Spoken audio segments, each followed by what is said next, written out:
like a Hellcat.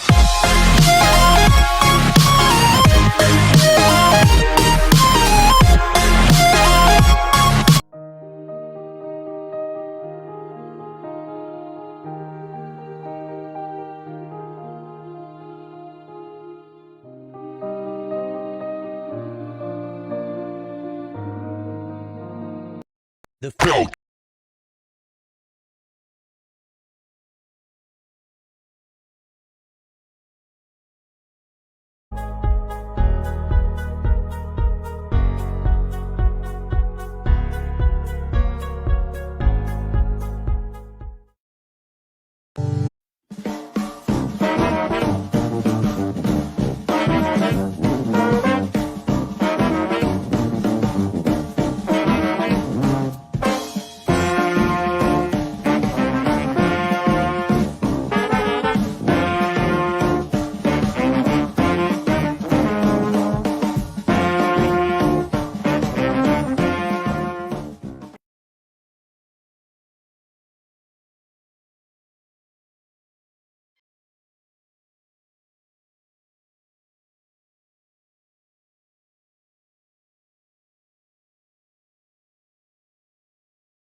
Ladies and gentlemen, we shall now proceed to the conferment of awards by the Professional Regulation Commission to the outstanding professionals belonging to the various professions. Each awardee shall be given a plaque of recognition.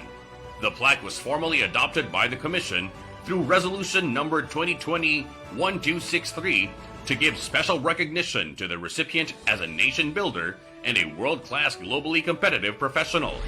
Ladies and gentlemen, the Outstanding Professional of the Year plaque. The solid glass represents transparency, openness, and solidity of achievement that makes life shine amidst human imperfection. Transparency is reflective of an attitude of professionalism. Openness contemplates scrutiny demonstrated by peers and change, reflecting a lifetime spent in learning and self-improvement.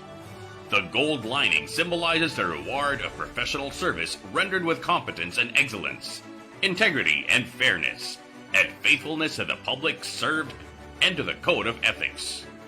Cut with a sharp edge on one side for being sharpened on the anvil of education, but rounded on the other side to show the balance of professional training with a well-rounded person seasoned by productive experience. Rising above personal circumstances to face the challenge of serving the clients of his or her chosen profession amidst the technological revolution of the new millennium. Printed upwards to reflect that all excellent human effort and achievement is a reflection of the Creator, the moon that guides with light, leading the professional to the learning and ever path of global competitiveness. The Outstanding Real Estate Service Practitioner of the Year, Dr. Eduardo G. Ong. Dr. Eduardo G. Ong's distinguished contribution is in the field of real estate service. He was the first chairman of the Professional Regulatory Board of Real Estate Service for almost 8 years, chairman of the CPD Council for Real Estate Service, chairman of Technical Panel on Real Estate at CHED, responsible for the crafting of the CHED curriculum on BS Real Estate Management course, a professional lecturer on real estate service and Dean of College of Real Estate Management. He hosted the Teleradyo program at DWIZ 882, Usapang Lupa at Negosyo, and host at Ikonsulta Mo kay Doc EG via Facebook Live and YouTube channel. His competence, excellence, and commendable track record have earned him being Certified International Property Specialist, or CIPS. Also member of the National Association of Realtors, NAR USA. FIABC International Real Estate Consultant.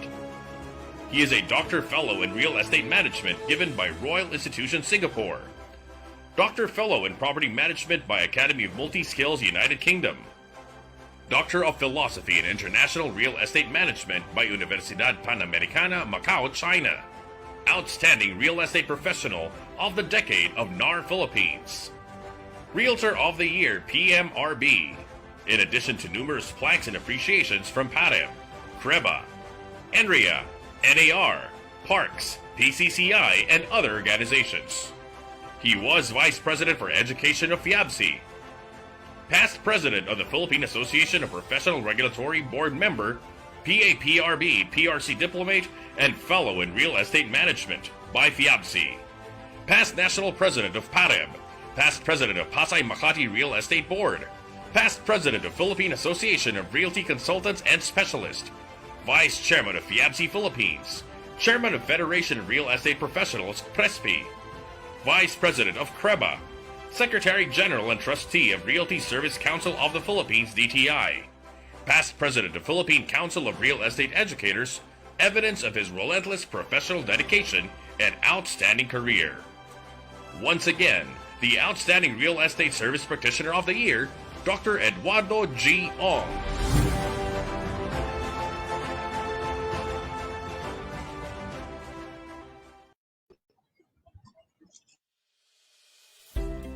Ladies and gentlemen, allow me to introduce our esteemed host, Dr. Eduardo G. Ong, LLB, PhD, DPA, DBA. He's a highly respected real estate professional, educator, professor, and broadcaster. He holds PRC license number 001 for real estate broker, appraiser, and consultant. He was the first chairman of the Professional Regulatory Board of Real Estate Service and currently the Dean of the College of Real Estate Management, Lyceum of Alabang. He is also the host of teleradio program DWIZ 882 and a consulta mo kay Doc EG. And now, he is the PRC 2020 Outstanding Professional of the Year in the field of real estate service.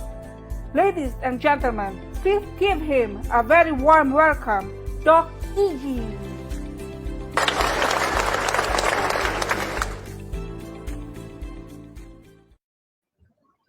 Good morning, real estate. Welcome to the 36th episode. Good morning, real estate. Welcome to the 36th episode of Ikonsulta Mo kay Doc EG. We have been receiving a lot of good reviews and accolades from the different sectors in our society and also abroad, and that we would like to thank our viewers for giving us good and superior ratings in our program.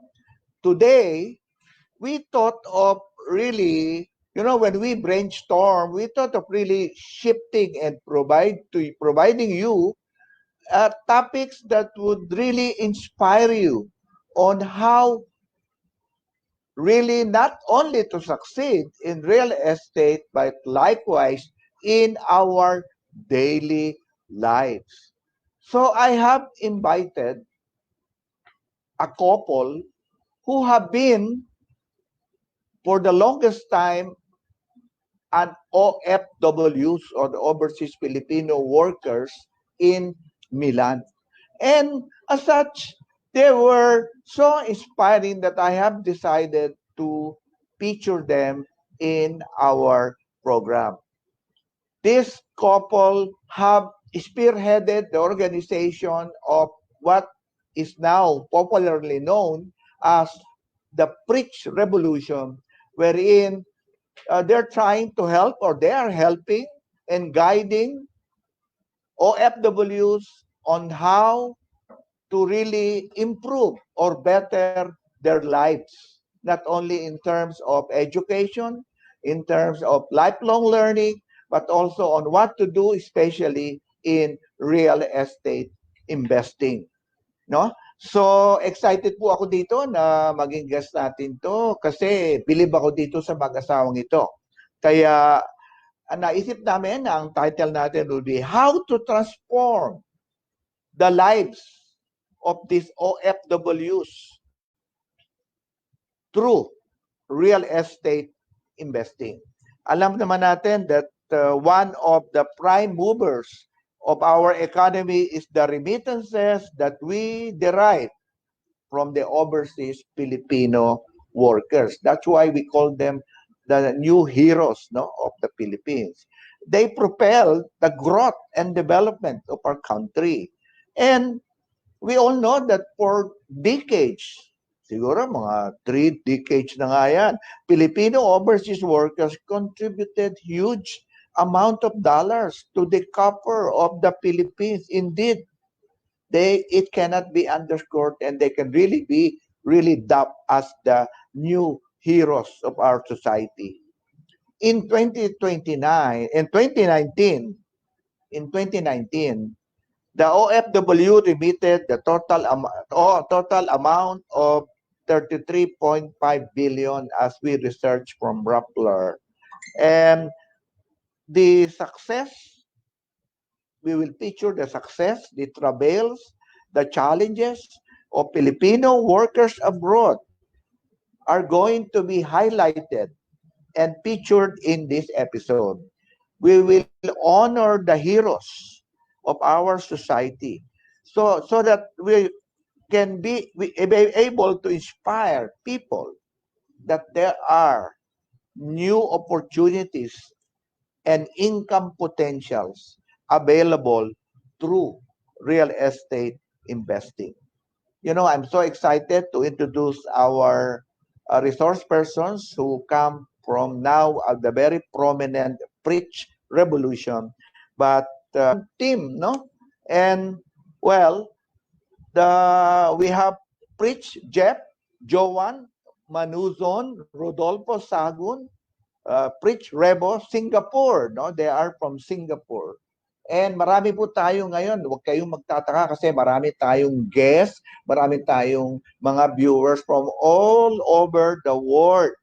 Kaya abangan natin mabuti ito. Meron na pa rin tayo from Brunei, si Catherine Rodriguez and Caroline Abrigo Abakan, no? Of Preach Rebo in Brunei. All over the world po ito kasi gusto nating i-highlight ang contribution ng mga OFWs to the Filipino nation. And also at the end of the episode, we will honor them and tell the world that there are the new heroes, no? Okay. So bago po ay batiin natin yung ating mga usual na tagapakinig at nandito sila ang ating BFF, si Melby Dorado Sadang at si Janet Mercado at si Professor Dong Liganor at ang ating pong kaibigan na si from Bulacan, no? From all over the Philippines, from Bulacan, si Bonnie Aguirre, si Butch Emparado, and all of these friends from all over. No, si Jet Tolentino from Singapore, Marlon Salandanan from Singapore. Hello kayo. Hello there in Singapore. Yes.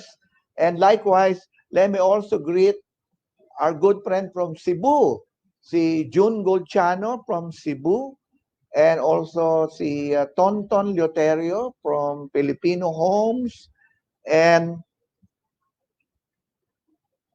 a lot. And from Cagayan de Oro, we have Madam, the chairperson of PAREB, Gigi Roa, and my good friends, likewise, balik ulit tayo sa Cebu, si Sam Lau, and Gus Augusto, and also sila Hil Escudero, and Dalita Mausisa. Ang dami pong pumapasok, babatiin natin muna, but on the time allotted to us, but later on, we will be moving to the main topics, no? Excited ako dito. No, also hello from Dubai. Preach Julpa Cruz from Dubai. Hello there. And Angeli Bate and Jenani Batiad Malyari. Yan. At marami po yan. At teka muna, batiin ko na lang yung ating mga associations, no? The Philippine Association of Real Estate Board, the Real Estate Brokers Association of the Philippines, National Real Estate Association, Philippine Association of Realty Consultants and Specialists, Philippine Association of Realty Appraisers or PARA, the CREBA, Chamber of Real Estate Builders, the SHEDA, Subdivision and Housing Developers, and also hello there pala po kay Secretary Eduardo Del Rosario of the Department of Human Settlement and Urban Development, and also ang aking bossing sa the World President of Federation of International Real Estate, PIABC, si President Florentino S. Dulalia Jr., June Dulalia, together with the President of PIABC Philippines, si Dr. Regis Romero, and the chairman is architect Nestor Mangio, and my good friend who is now here, coming from Hawaii, Honolulu, Hawaii, si Lito Rausa. Hello, Lito. Kita tayo. And also, my good friend from Baguio, used to be Balikbayan, from San Francisco, California, now living in Baguio City, si Eleanor Siron. Hello there. And meron pa ba? Ako, eto pa, meron pa. Alam mo, all over tayo ngayon, ha? Maganda to. And we have John Brodick from Saudi Arabia and Joan Rodolfo Sagun from Singapore. And from Dumaguete City, binati ko na ito, BFF, the lady with the guts, the lady I admire most, Melvid Lorenzela Dorado Sadang. Yeah, and also from Qatar, Heidi Marie of Preach Rebo Qatar. Andito pala din tayo from Milan, Italy. Opo, dumadami na tayo. Si Gloria Galvez, talagang ang ikonsulta ay all over the globe na tayo. Also, from the United States, San Francisco, California, si Connie Belgica Cruz and Rafael Africa from Los Angeles, si Dorks Morelli and DM Manawag and Herminia Manawag, and also Armand Santos, Mr. and Mrs. Armand Santos of LA, Los Angeles, California. And from New York, we have listening to us Marilu Cruz Katibak from Long Island, New York. No? Okay. So, naku, sabi sa akin ng director ko, mamaya na raw ako bumati pa ng iba kasi napakadami raw na babatiin. But I will greet you as we come along. Okay? So, now, as usual, let me, before I introduce our resource persons for this afternoon, allow me first to go into the usual segments of our program. First, we have the featured question of the week. Episode 35, January 24, 2021. Featured question for the day.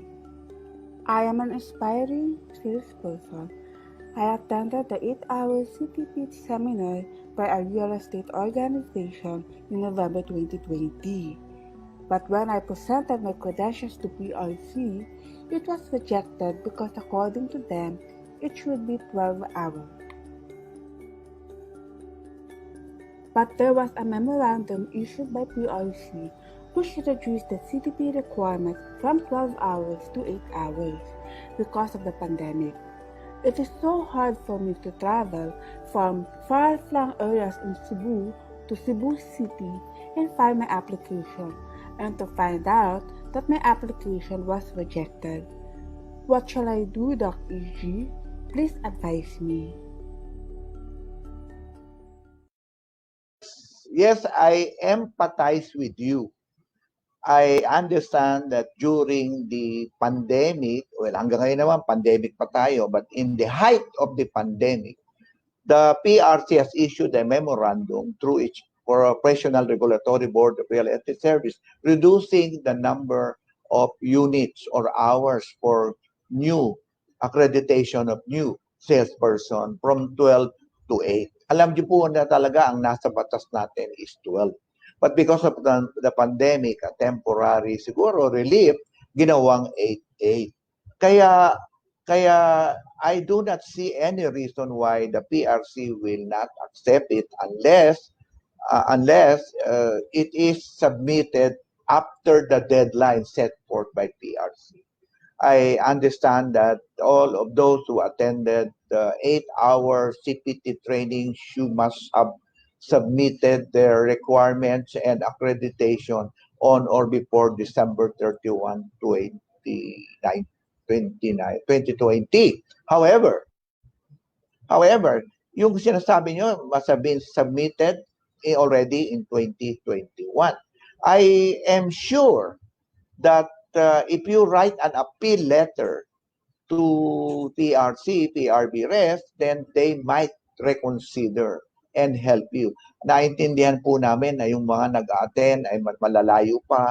Itong sumulat sa amin ay nasa Cebu, I think isang probinsya outside of Cebu. And mahirap pumunta talaga sa Cebu at mag-file at the same time, i-reject lang. Sana po ay what you can do is write PRC, PRBRES, a letter of appeal saying that you have attended already the 8-hour and because of the pandemic, that was reduced to 8 hours from 12 hours. And I'm sure the PRC is a very reasonable institution that they might reconsider and help you so that because alam niyo livelihood natin to and this is where you should really exert all avenues to be able to request the PRC for assistance. I'm sure if you only appeal to PRC, PRBRES, they will reconsider your appeal. Alam ko po, yung mga nagtatanong sa akin ay talagang napakadami na nag-a-appeal and I'm sure that the PRC, PRBRES will reconsider your appeal. Otherwise, yung pong isa kasing mga nagwana ay nahihirapan. Siguro i-consider naman nila yung plight ng mga salespersons. This is our livelihood. And we really want to comply. We want to be compliant to the PRC regulations and to the DSUD requirement. So that is why. Kasi po hindi naman kayo makakakuha ng DSUD accreditation kung wala kayong PRC accreditation. And I understand that the ID of PRC will take some time to be released and you really have to already apply your business, apply your trade, apply your profession so that you can already start selling.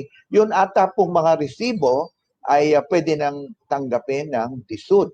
As a matter of fact, during my time, when I was still the chairperson of the Regulatory Board of Real Estate Service, I allowed and I have made an arrangement with the Housing and Land Use Regulatory Board to allow receipt coming from us, from PRC, for registration and accreditation as a salesperson. Huwag po tayo mawala ng pag-asa. I understand that ang PRC naman is very reasonable and I'm sure they will understand your plight. No? So, walang po. Tiyaga lang at I'm sure na maintindihan po tayo ng PRC and I think they will accede to our request if that request is reasonable enough. Okay? Thank you. So, kung meron pa kayo ibang tanong, just let us know. We will reply to you in writing and hopefully we are able to help you in or answer your questions to your satisfaction. Okay. Now we will move on to one of the newest segment in our episode, and that is the profile picture of the week. We have profiled a broker who have excelled in her chosen profession. kaya po yung ating profile ngayon ay nag-i-enjoy ako kasi ang ating ipipicture ngayon ay isang very successful real estate broker. Okay, take it away.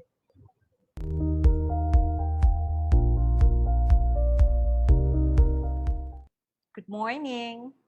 I'm Catalina Arlene V. Santos, real estate license broker with PRC number 001546.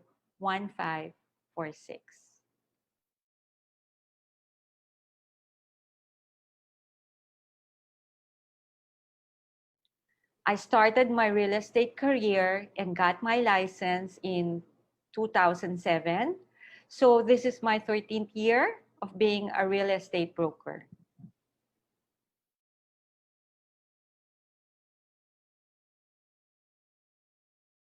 In 2017, I have been invited to be one of the first lead brokers of Ortigas & Company. This was the time when the three industry leaders formed a synergy together. Ortigas & Company with Ayala Land and SM Investment Corporations. The company is now known as Ortigas Land, and they have been coming up with blockbuster launching since then. So until now, all those exciting projects has been keeping me up on my toes. Our current projects are located mostly